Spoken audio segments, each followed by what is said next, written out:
Good evening and welcome. It is truly a pleasure to to begin this first annual What's in the News Hot Topics conversation. And so today, my name is Dr. Grace D. Gibson, Assistant Professor in the Department of African American Studies.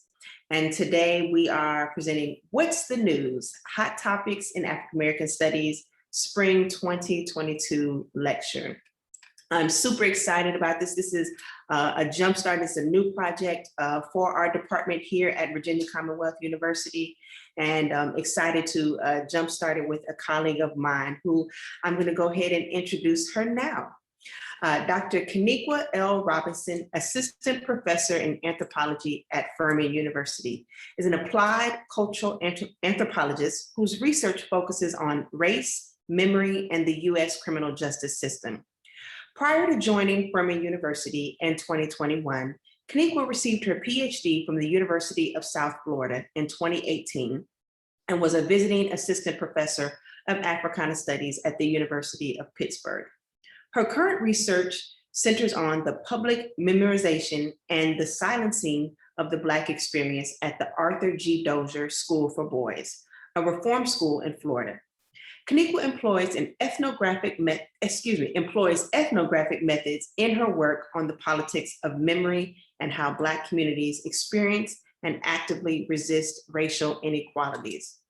And on today, Dr. Robinson will discuss the intersections of race, memory making, Black childhood, and the U.S. criminal justice system in her talk, The Performance of Memorialization, Politics of Memory and Memory Making at the Arthur G. Dozier School for Boys. Dr. Robinson, it is a pleasure to have you speak with us here today on this evening, and I'm going to go ahead and pass the mic on to you. Thank you so much. I really appreciate you all inviting me here. Thank you to Dr. Gibson. Thank you to the Department of African American Studies there. I'm really excited to talk about this research project. So I kind of consolidate the title a bit. So I'm really interested in the politics of memory and public memorialization of the Arthur G. Dozier School for Boys, which was a state reform school. And in regards to memory, I'm really focused on what happens when you have multiple groups or stakeholders come together to try to create or go through this process of memory making of the past. Specifically, I'm interested in the power dynamics in the making of this particular one memory or multiple memories that exist. In the case of this state reform school, I'm particularly interested in the silencing of the Black experience in the making of this public memory of this state reform school. But before I go into what the reform school actually was, I'm going to tell you a brief story. I'm an anthropologist, so I love stories. I'm going to tell you. So as a graduate student, I was a part of the Boot Hill Burial Ground project, which we will talk about later. And part of this project is, understanding what happened at Dozier, which is the abbreviated name I will use from now on. And so we went to the campus. The first campus we went to was South Campus, which was the white campus. The campus itself was divided along racial lines because of segregation, legalized segregation. So we went to South Campus, as you see in the picture. It's nice, it's beautiful. You can walk anywhere. It was well kept, the lawn well kept, and the buildings were so preserved, it seems as though they just left. Like it was not even close, like something else was going to happen because it was so well kept by the states, right? By the Department of Juvenile Justice. Then I wanted to go to the North Campus, which was the Black campus, because, we were interested also in what happened on this Black campus, on the Black side of campus.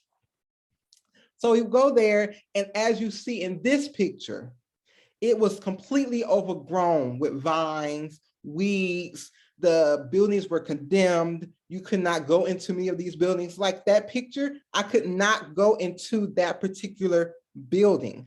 If I went in, everything would have fell on me.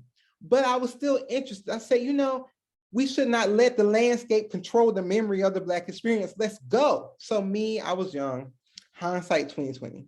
Me and a peer, as well as a research participant, went to the last college that was further in the woods. And it was not as overgrown, but it was definitely falling apart. But I was young, what else? So then I went in, well, no, before I went in, this is where the big thing happened. The research participant went in first. His hair hit the frame and the frame fell on me, right? Because it was falling apart and it did not knock me out. I survived. But my peer, of course, was, running around like, are you okay? I was fine.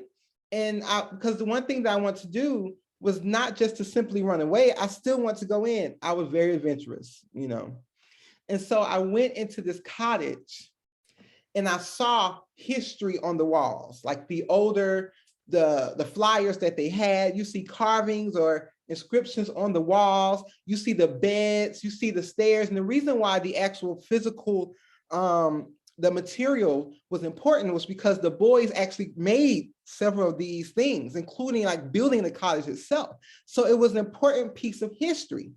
So then I was questioning, well, why is it being hidden and not preserved versus the South Campus, which was very well kept, as you see, even just simply in the pictures. Yes, I was knocked out, but it was such a very interesting experience to go into that cottage with a research participant as he talked about like what it was like for him being at Dozier.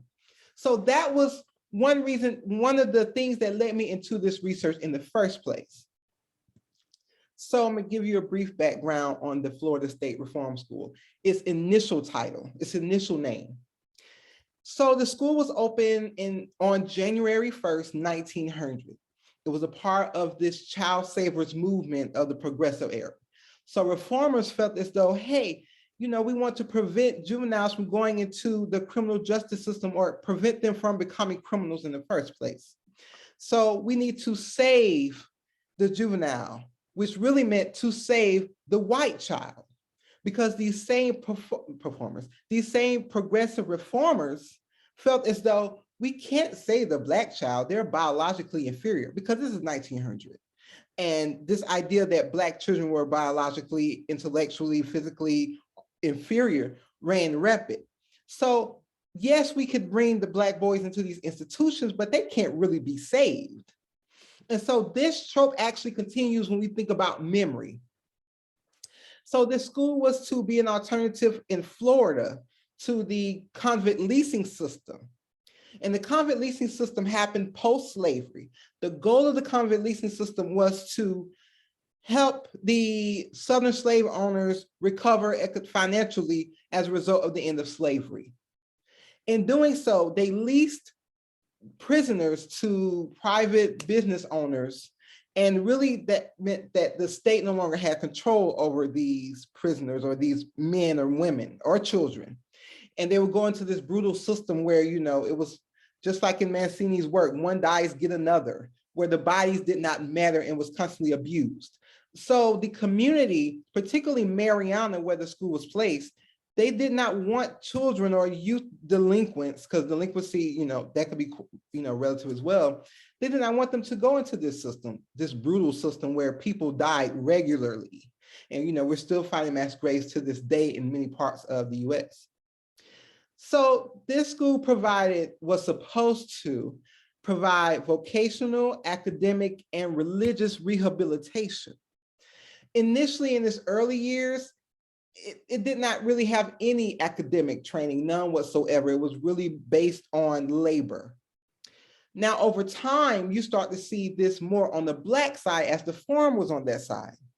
And so again, the school was split, it was segregated along racial lines: North Campus, the Black campus, South Campus, or colored campus, the South Campus, the white campus. Now, not only were they split physically on the landscape, but also in duties. For example, one glaring difference between the experiences is that of labor. Now, many of the boys had to work outside of academia, not academia, but academic training. And unfortunately, the Black boys spent more time working than actually receiving any type of academic training. And even if they had a class or anything like that, the labor always came first, and sometimes they would have to miss it. And so they ran the farm. They were pretty much responsible for making sure that, you got strong product out of this particular farm. On the white side of campus, yes, there were certain labor activities that were being done. However, they had more academic training, more religious training. So more rehabilitation based on the goals of the institution initially. But the one thing about Dozier, there were many issues. One was overpopulation. It was always overcrowded. Now, another difference between the campuses, it was always overcrowded on the Black campus, on the colored campus, because it was definitely characteristic of the criminal justice system, where Black bodies, Black men, women, children were always under the scrutiny of the law. So we can clearly see that there were more African Americans specifically on this campus consistently and constantly than the white campus. But the school was constantly plagued by overcrowding because of the weaknesses in the juvenile justice system at that time. Another issue, this was supposed to be a school that was to speak against or to act against the convict leasing system. Yet, in order to maintain their own financial stability in their early years, or they say in their early years, but we know it continued through the 60s and 70s, they participated in their own type of leasing system, where the boys would be leased to different farms and businesses in the Mariana area. So now we're starting to see that the influence of the Mariana community, or the activity of Mariana, or the support of Mariana of the institution. So we had leasing. We also had, not we, but they also had youth placed in chains. This became a big issue, especially when the legislative committee of the state, which was an oversight committee, did studies and investigations into the institution. They noticed that youth were being placed in chains, which again was similar to the convict leasing system, the larger criminal justice system. So it was mirroring that. This became a bigger issue in 1914. On the South Campus, the white campus, there was a fire. The fire started on the first floor in the kitchen, and then it spread to underneath the stairs. On the second floor, there were approximately 5, 6, or 7 boys chained to the walls. The only person who had the key to their chains to, let them go or escape the fire was in town. So there was no one on campus to release the boys. And so they perished in that fire when the second floor caved in because they could not put out the fire quick enough. According to newspapers during that time, newspaper archives, the surrounding community heard the screams of the boys. One of the staff members tried to go in to save them, but could not. And so when he went in, he ran out because he was like, could not save him. His son then went in and looking for his father because he did not know his father already came out. Then his father went back in to look for his son. They both died as well in the fire. But the issue is, again, the kids being placed in chains and how that was against their rights as people that led to their demise. Yes, the fire was a cause and a problem, but it was the chaining of these boys that made them victims in the first place. So that was a big issue in the newspaper. It was like, oh no, what are we doing to these boys? It's supposed to be a rehabilitation center. In addition to that, there was also cases of malnourishment. Because of overcrowding and not having enough food, many of the boys were unfortunately malnourished, and that can lead to so many other sicknesses. And then you had the issue of poor medical care, not having a consistent doctor on campus when someone is sick or when they are hurt. So all these issues were a part of the story of the Dozier story historically, 60s, like from the 1900s to even the 70s. It was consistently part of the story in the media. And that's one reason why they kept changing the name, because they felt if we change the name, we'll have more of a public or a better image of the school, which I will get to that. One of the main issues that led to the public memorialization that we see today, or that we saw the last few years, was the punishment that happened on that campus.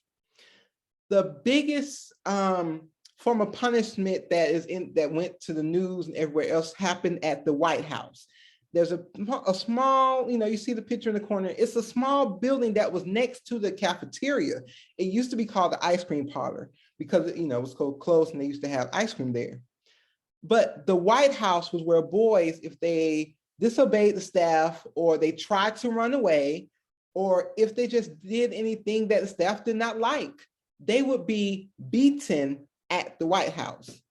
Initially, they would be beaten with a whip, but then they transitioned to paddle.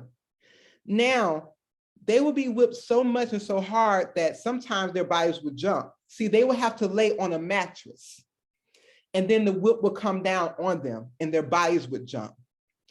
Another part of this abuse is the psychological abuse that happened when their peers would be called in to hold down their peer on the bed so that they can be whipped and not move. They were not allowed to move. And sometimes the boys will have to have a pillow or something in their mouth to keep from screaming, because that would lead to more whips. If you were to go into the White House today, you can actually see the whips on the ceiling for when it would come up and come down on the boys. The White House was located on the white campus, yet even Black boys were still taken to the White House to get beat. Some people reported as many as 50 lashes. And unfortunately, some people became very sick or even died as a result of being beaten at the White House. But there was another form of punishment that was happening on the Black side of campus, which was the sweat box. Now, keep in mind, in the South, like Florida, because this clearly was in Florida, on the Panhandle, it can get very hot and humid. So these boys would be sometimes beaten at the White House, then taken to the sweat box, where they would be fed once or twice a day. And, they had a bucket to use the bathroom. So again, we see this other punishment, but that does not get the same media attention. Again, as a result of some of this punishment, many of the boys died. Now, there were approximately 100 deaths. Now, we do not know how many people actually died on the campus because there were not accurate records kept, especially if you were African American. Black boys were less likely to have any type of record of their death that existed. And there are several points that I want to make. One, there were more African Americans who were killed on a campus, mainly because of the over-incarceration or overcrowding of Black boys on that campus. And also, if you escaped, you had a high chance of being killed, but not only by staff members, the community were involved. The community were also active in, capturing the boys and either bringing them back to be beaten at the White House or shot, because they were invested in this narrative of a great school. Because keep in mind, at this time, you also had people from Mariana who worked at Dozier. They worked there, and also the city benefited from it. So it was important that they maintain this narrative of, oh no, someone may have died, but that happens. But what about the rehabilitation of these youth? So you see all these different narratives happen even as people are dying on this campus. And it's also important to note that when the boys die on these campuses, on this campus, they were buried, but there was no sustainable marker. So Boot Hill Burial Ground, or Boot Hill Cemetery, was located on the North Campus. It's further in the trees, like in the woods. Actually, they built a prison on the other side of the campus. So if you want to access that, you have to go behind the prison. It's really weird. But when a person died, or a boy died, they'll be buried there. Again, you may have, like you see in this picture, maybe a branch or a flower, but nothing sustainable. In the 80s, starting late 70s and 80s, Lennox Williams, who was director over the Black campus, he commissioned the Black Boy Scouts to build crosses for the burial. He was told that 31 people died and were buried at Boot Hill Cemetery, or specifically were buried at Boot Hill Cemetery. The issue with that is he did not have accurate records to prove his point. And also, in addition to that, he did not know where they were buried on this campus. So the crosses were placed randomly around, but it did not mark a burial. Yet, he was like, I'm doing a great deed. And again, just because there were boys buried there, we don't know how many were killed running away. And there was one instance, and this was a big case that really affected the forensic anthropologists on this project. They would send a boy home who may have died or were killed. They would send them home. And there was one case where they sent this boy home to Philadelphia. Well, they sent his casket home because the family was like, we want their bodies. We want, to bury them with the family. And in 2016, they went to Philadelphia. Forensic anthropologists went to Philadelphia to look in that casket to say, okay, maybe that could be a case for suing, or not suing, but bring up charges against the abusers at Dozier. Actually, there was nothing in that casket. They sent an empty casket of wood to the grandmother, and she did not open the casket. She was Catholic. They buried it. So there was no question. Also, if someone died at Dozier, the family was not immediately notified all the time. There were cases where a boy could have died. Their family found out that the boy was buried already. And even when families tried to get the boy, the remains, they would never get any type of response. Now, it's important to know that the boys who were at Dozier and their families were usually low income. And we can see that, particularly when we think about the criminal justice system, even today, money can, give you access to certain resources that not having money cannot. So they did not know how to fight to get their families back and had to wait decades to even realize what happened to their relative.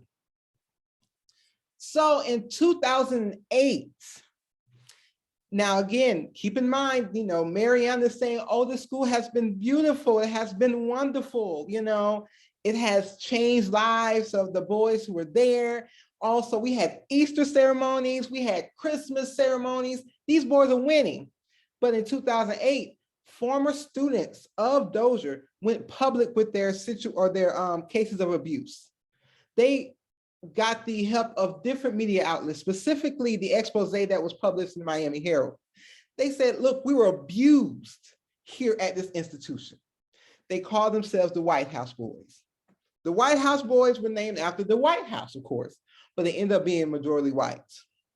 And again, it really speaks against this idea of where was overcrowding of the Black campus. So where were they in this particular group creation? Now, there were Black men who were active in this organization, but it wasn't a critical amount.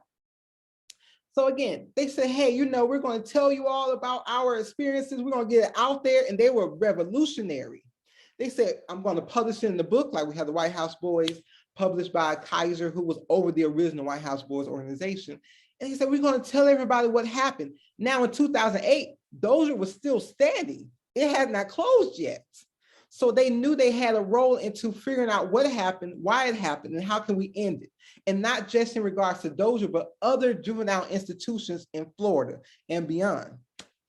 Now, as the White House Boys grew, because it grew largely online, it was a largely online community because not everyone knew each other, but it grew. More people started to share their stories of abuse and, it started to collect. And so this organization got bigger and bigger, but then as an example of collective memory politics, they start to have different and competing interests. Some of the boys were like, we just want to tell this story so we can get the school closed or conduct an investigation. Some people were like, yes, but we also want money. We want reparations. So you see these factions start to develop and split the organization. And it split multiple times. And so now the largest organization was the official White House Boys organization. I get it. It's like they're similar names. I get you. But the subtle change in the title make a difference. The official White House Boys organization or association became the largest and the most public. But that also speaks to the issue of class. Some of them had money, so they can get the best lawyers to push for them to be in the public to petition the state. In that conversation, there was at one point a Black vice president, but he unfortunately passed away. But when the official White House Boys organization became bigger in public eye, their narrative became largely the white narrative on Dozier.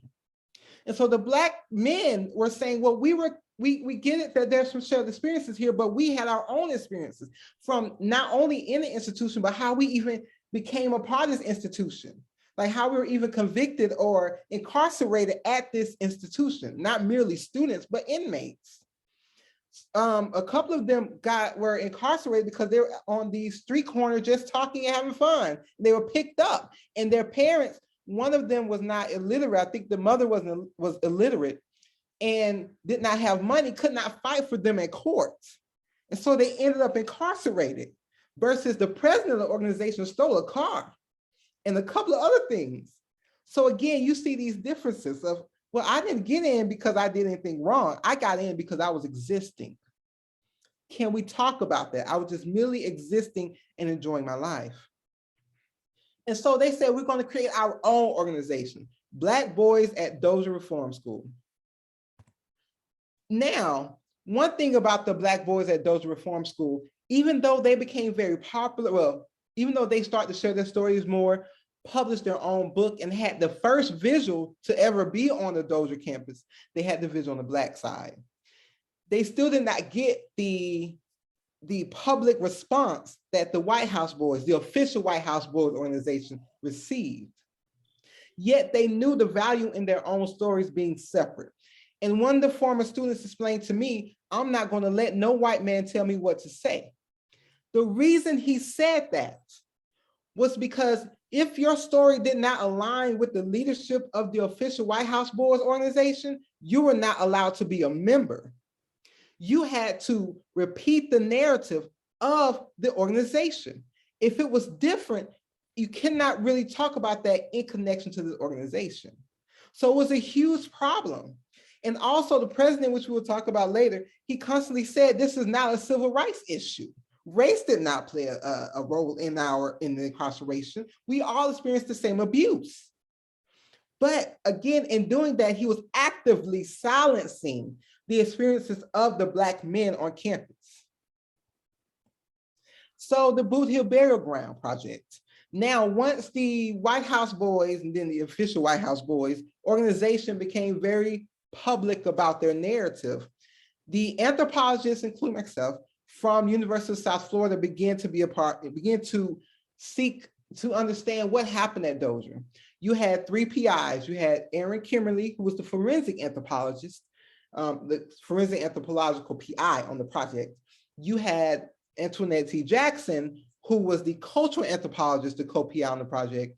And you had Christian Wells, who was the archaeologist, co-PI on the project. So it was a big project. And then you had, student assistants, graduate student assistants who were also part of this. Now, earlier, I said that Lennox Williams identified, or it was rumored that he said that it was only 31 people buried at Boot Hill Cemetery, right? That's why there were 31 crosses. The forensic anthropologist on this project who had excavated the entire burial ground found 55 burials. And keep in mind, they only found 55 burials within the boundaries of their permission. So the state gives you permission to excavate. And so they only give you a select boundary to do your research. They excavated 55, so there may be more. And the 55 burials were not identified by the crosses. So it was definitely contradicted what the state itself was saying as well as Dozier. And so during this time, I'm on the cultural angle of the project, was talking to people, conducting interviews, as well as having casual conversation.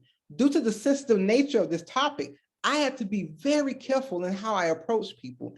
And also, I knew that if people talked to me and the public saw, it could be a problem, specifically in Mariana. While this excavation was going on and while our research project was going on, Mariana was upset. Not the entire Mariana, but the leaders of Mariana was upset. Why are you uncovering our hidden past? No, you're wrong. There was nothing wrong with Dozier. Dozier was great. And even at times they would say things that was, Dale Cox was one of the main leaders. He would come out with these horrible blogs speaking against us. I would have to conduct research in Mariana without having any type of symbol of USF on. Include, I never brought my ID. I never had to make sure it wasn't on my car because the attacks we received. Because of this idea that, oh, you're unearthing what we're trying to keep hidden. So now you see there's multiple stakeholders who are involved, but yet we kept pushing forward. And in 2016, in January 2016, we said we're going to present our research to the cabinet. The governor, you had the Secretary of State, we also had the Commissioner of Agriculture. We presented to the cabinet, particularly the PIs presented, let me be clear. And after that, they were like, oh no, all this is happening. No, this is horrible. And, they apologized in their own way and said, we need to do something. Then another state representative said we should form a Dozier task force. This Dozier task force, as a result of this project, was to, one, figure out the location of a reburial, because we also need to rebury the unidentified remains that were exhumed, because some were identified and they were given back to their families. But what were we going to do with the unidentified remains? What would that reburial look like and where would it be located?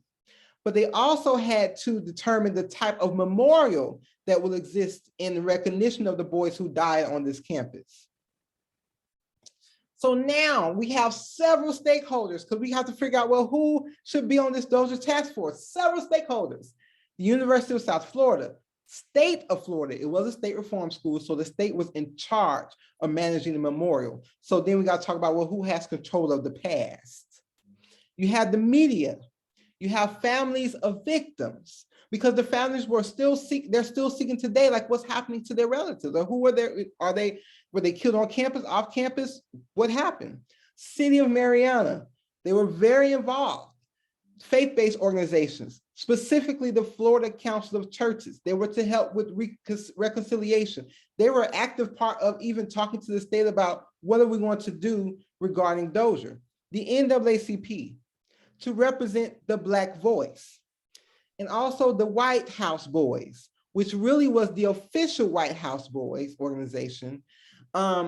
But in that conversation, the Black boys were also included in the White House Boys, or former wards of the states, as they were officially called in the bill for the Dozier Task Force.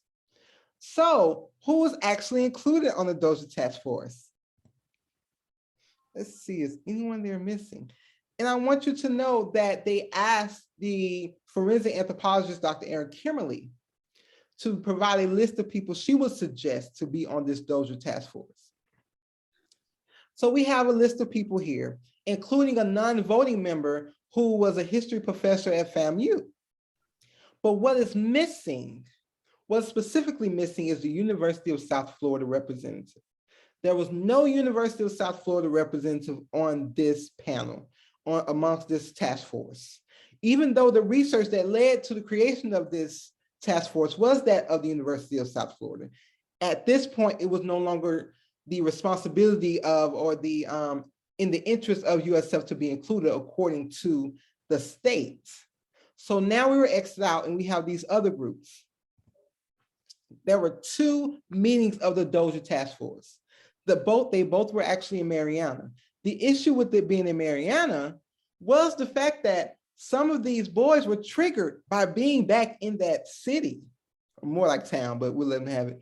But they were triggered by arriving back at that site, because it was really just right down the street from Dozier where the first meeting was, the town hall. Then they said, okay, well, we're gonna have a next meeting still in Mariana, but at least we're gonna have it further remote, and it's gonna be a bigger venue so that more people can come. And more of the victims did show up, former students of Dozier, as well as family members of victims. Now, at this second meeting, different victims were able to come up and talk about their experiences. Also, family members were able to speak. The Black men who were students there talked about their experiences and their unique experiences as Black men on this campus. And a bit of why it differed, but they really talked about, well, the type of abuse they experienced. During that time, well, after they spoke, the chair of, or the president of the official White House Boards Association or organization said that, I don't care if you're green, brown, blue, purple, you all White House boys and we all endure together. It includes me, it includes these Black people that are here today, this is not a civil rights issue.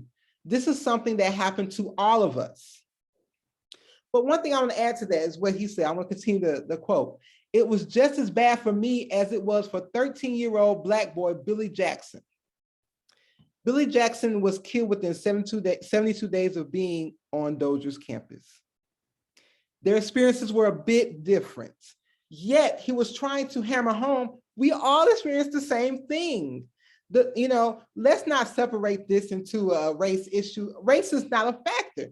Though the NAACP and FAMU and representative and other people try to, or well, specifically those two, and the faith-based representative tried to talk about race, it no longer became a factor in this conversation after that quote.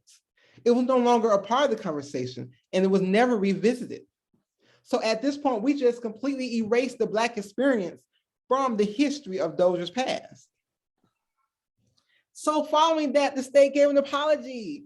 And it was like, oh, we're sorry for all that happened. It was written up in the bill and everyone voted on it. It was perfect. Well, perfect is a lot. There's a very aggressive word. It was good. Everyone was happy that now we have this apology. And the state has finally admitted that there were abuse of these children. Yet, what the state did not admit was the racial inequalities that led to the Black men being incarcerated in that system or overly abused in that system. Race was not involved in that bill, none whatsoever. Now, as you see, there were Black men and their families in this picture who came to the state apology and also who were present at the press conference, as there was a press conference in regards to these apologies. Yet, their racial differences did not matter. The reason why they were there, because they knew that if they at least were a part of the White House boys, they would get visibility because they could not get the same visibility on their own. But yet there's this apology now, right? So, the state is saying, okay, we're good. Now they're trying to actually get repatriation. So what happened with the Dozier Task Force? Now we have an apology, but what about the memorial and reburial?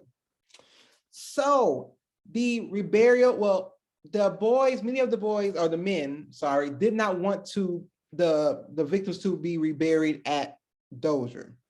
So now the reburial would be in Tallahassee, as well as the memorial will be in Tallahassee. They agreed that there would not be any memorial on Dozier's campus where the abuse occurred. That's a whole conversation, particularly in regards to land, because Jackson County wanted to sell the land. So there was not going to be any memorial on that land.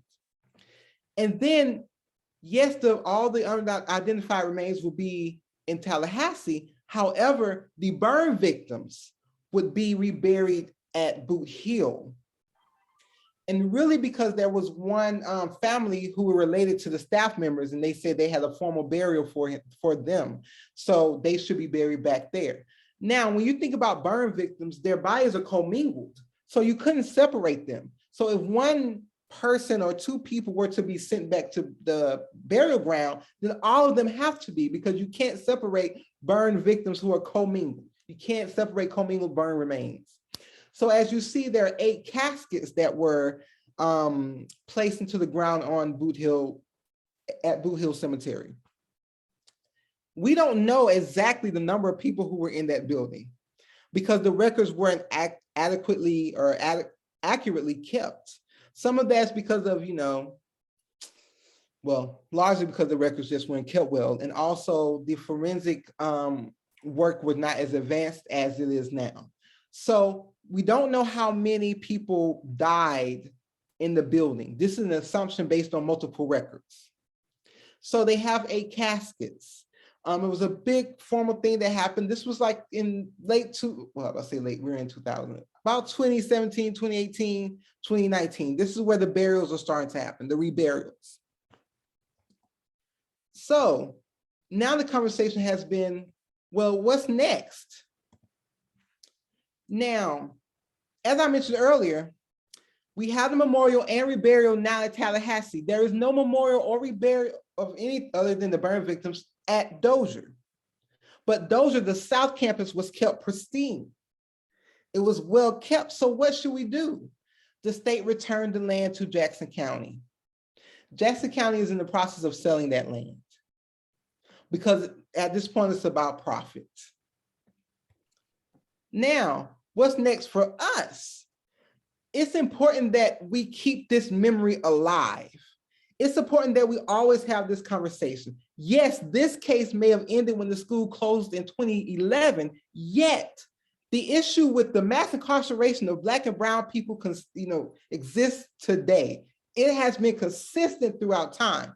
And we talk largely about the adult criminal justice system, but we must speak to the mass incarceration and mistreatment of juvenile youth, particularly Black juveniles in these juvenile detention centers. So that's why we continue this story, not just to talk about Dozier, because Dozier matters, yes, but it matters only in the context of these other issues, the larger structural issues that created Dozier in the first place, and also that continues to silence the Black memories. So we have to continue to retell this story, to amplify the Black voices on the campus, but also to speak to the current issues we're dealing with now in regards to BIPOC people in the juvenile justice system. So thank you so much. Thank you. All righty, thank you, thank you. Let me exit out of here. Excellent. All right, thank you, Dr. Robinson, for a very powerful presentation. And I definitely have a few questions for you, and then definitely will want to make sure to open it up for those that are in attendance to ask any questions if there are as well. I first want to start with, so you talked about how you were a part of this project, but what even led you to even want to do this research and ultimately be your dissertation? We most of the time we have some type of passion or some type of connection to it. So what was it for you that specifically the Dozier School, became kind of like a passion for you? I would say when I first started my PhD program, I was interested in the Black church. I started to do research on that. But then I was had the pleasure of being a graduate assistant for Dr. Antoinette Jackson. And she said, well, I'm working on this project. Can you could be a part of this project. And so I initially said, I'm looking at religion. I'm just interested in religion. But then as I started to participate, I was like, are you all not listening to the Black voices? Why are we not understanding what they're going through? And so, even as a Black person myself, I'm like, we're speaking. And, we always have this conversation of, we've been saying this, you all just now finding this out. And I'm like, they're telling you what they're going through, but the public are not really getting it. They're not really hearing it. So that brought my passion out, because I was like, we all know as a Black community, many people who have been incarcerated innocently. We know that Black boys and girls are dealing with so many different things in regards to mistreatment, not only in juvenile justice institutions, but also even in schools. We can learn from what they're going through and we can change, but we have to listen. So that became a part of why I was like, okay, I want to see where they fall in this memorialization. And also I was interested in how memory can be used as a tool for power. Who controls the past? Who controls the conversation? And how did they get to that point where they can control the conversation?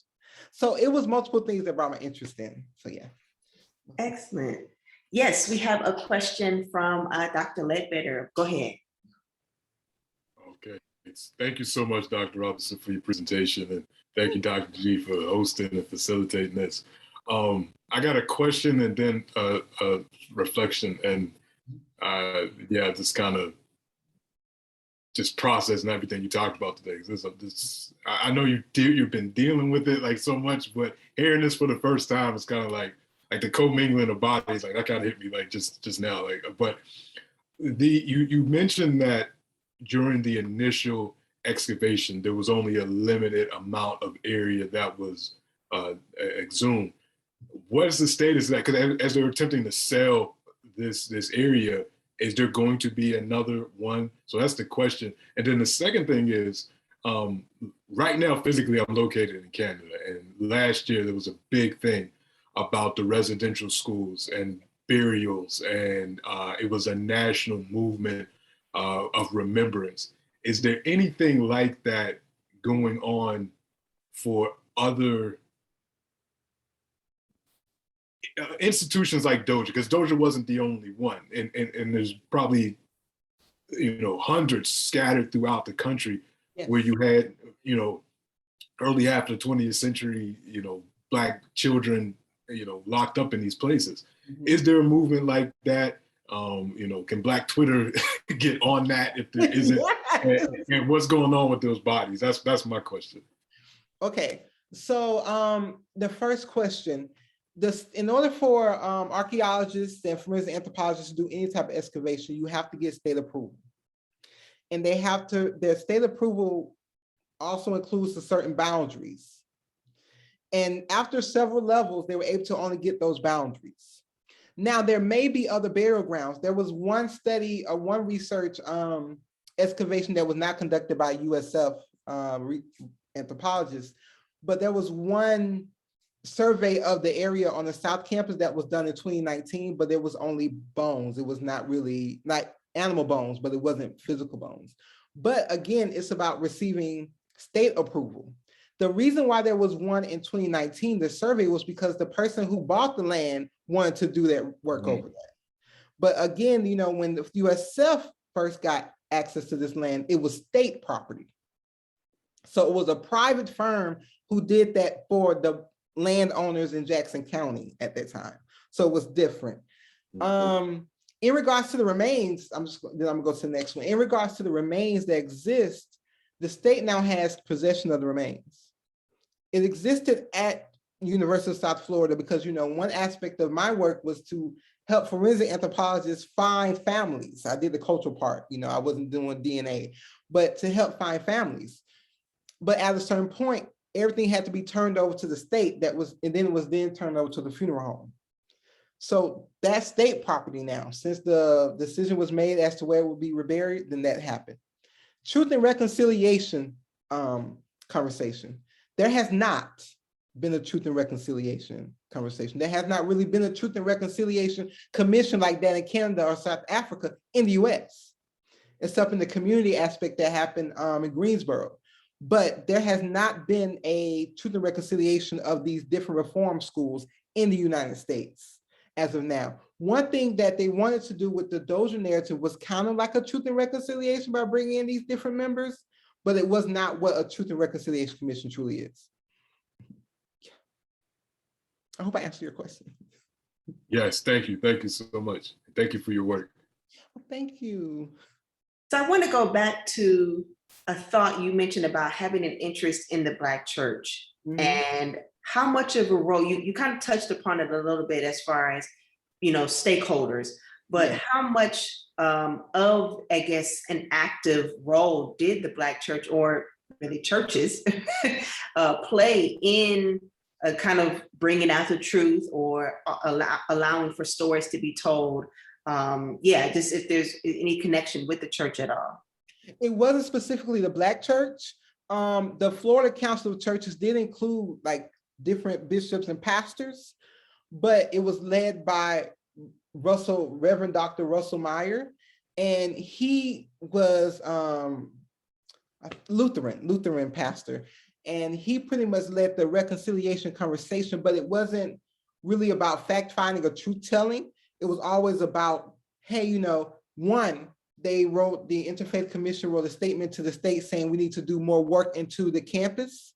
So it was activism in that way, as well as they set on the Dozier task force to kind of say we need to look, you know, we should be more forward thinking in how we approach this. We need to think about all the people who were victims and how they want to seek closure.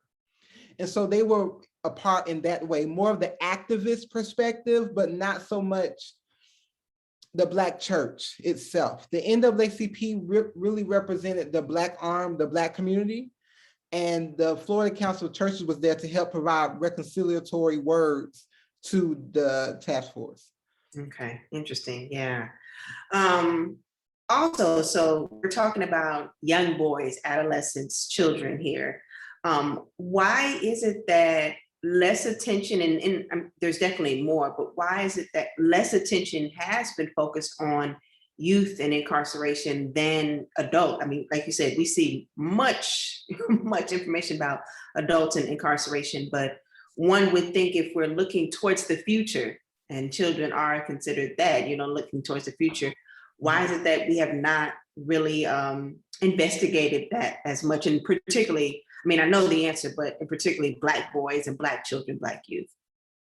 Well, like you said, some of this is, we talked about the Black experience, even the youth, how we always talk about this kind of colloquially and also structurally and academically, how Black youth, they don't have a childhood. So they're adults, even in their youthfulness. And so they're all, when you think about Black bodies, young Black bodies, everyone's treated as or they're adultified or infantilized, but they're typically adultified. Children in a capitalistic society are usually not given the same weight as adults.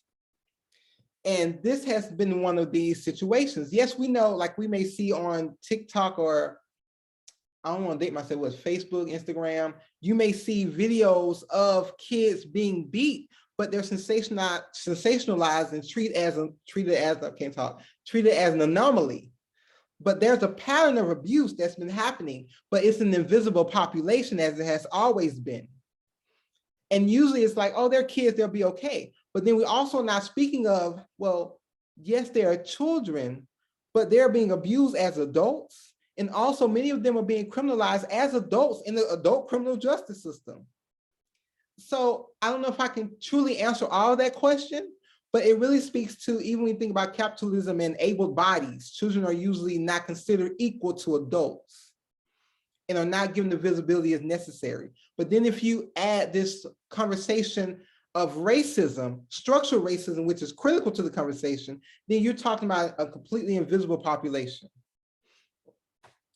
Ooh, there's so much, so many different layers here, and so much that a reason why I wanted to create this series is to talk about many of these, what I call hot topics in African-American studies. These are stories that don't get told, or if they're told, a limited amount of people may know about them.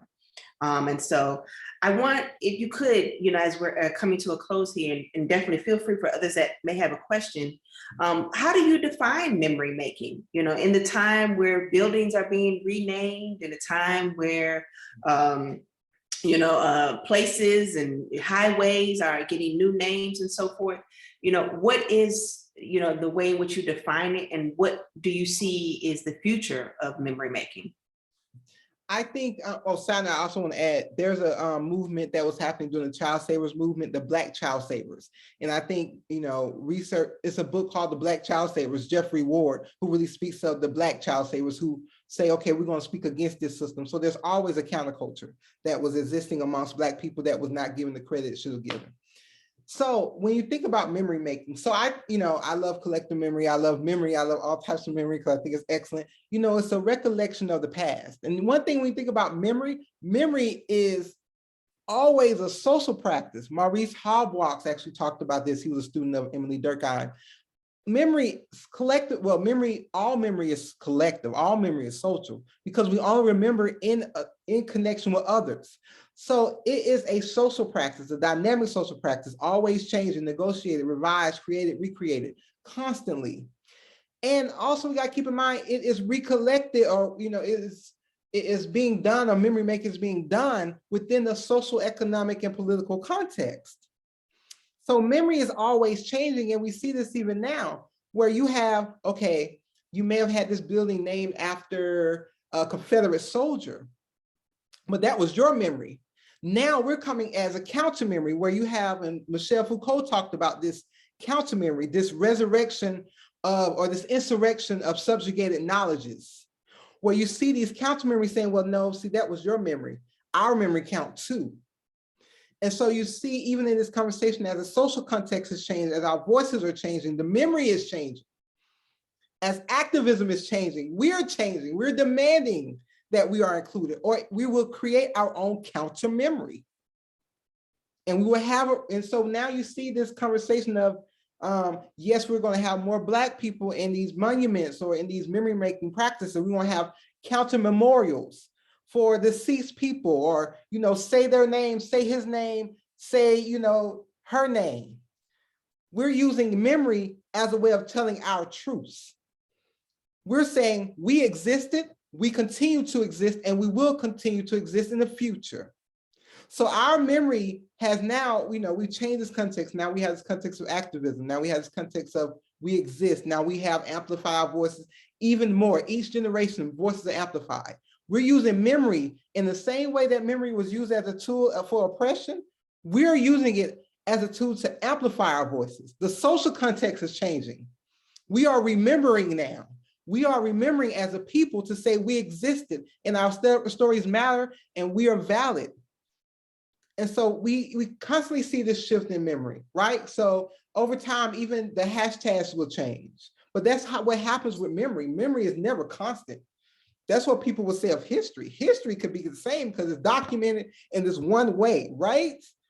But even then we'll talk about history another time, but memory constantly changes with the social environment, as well as with the interests of the people, as well as with our own will. It's constantly negotiated, recreated, created, contested, and tensions will rise as it's rising now with the counter memories. But that's how power works. When you think of memory, memory is power. So power works in who's remembering, why are they remembering, what's this memory going against, what's this memory for? So as memory and power change, well, as the social context and power changes and the interests change, memory will change. So yes.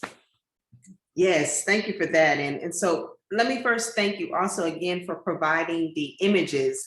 When I was kind of doing some little background info, I remember seeing a postcard, and the postcard was clearly of the White House, that area. Mm-hmm. And so not knowing that there was even another, what did you call it? It was the North House. The sweat box. Yeah, the sweat box essentially. Not even knowing that exists, because clearly nobody's going to put that on a postcard. Why would we present that? Especially if this is supposed to be this great place or this place of improvement and reform. So yes, I think it's important as what you did in showing everything, the good, the bad, and the indifferent, so that we have all sides of the story, so that everybody's voice who was in these spaces is able to be heard in some sort of way. So yes. So I wanted to also offer you the opportunity if there is any last thoughts that you would like to share with us as we come to a close. I think when we think about memory, and we have to, again, like I said before, think about memory and power. So if we're trying to have a whole and inclusive memory, we have to be intentional. And so my last thoughts, and I have many, so I'll try to make this my last, but it's important that we're intentionally inclusive of our memorializations, public or collective and private. We have to be intentional about getting all the stories. Yes, there will be a hierarchy in memory, just like there's a hierarchy in society. Memory mirrors society. Racial, status, or your wherever you are in the social hierarchy will affect where you are in this public memorialization of anything. But it's important that we are intentionally inclusive in our memory making efforts in order to have a whole conversation about the past.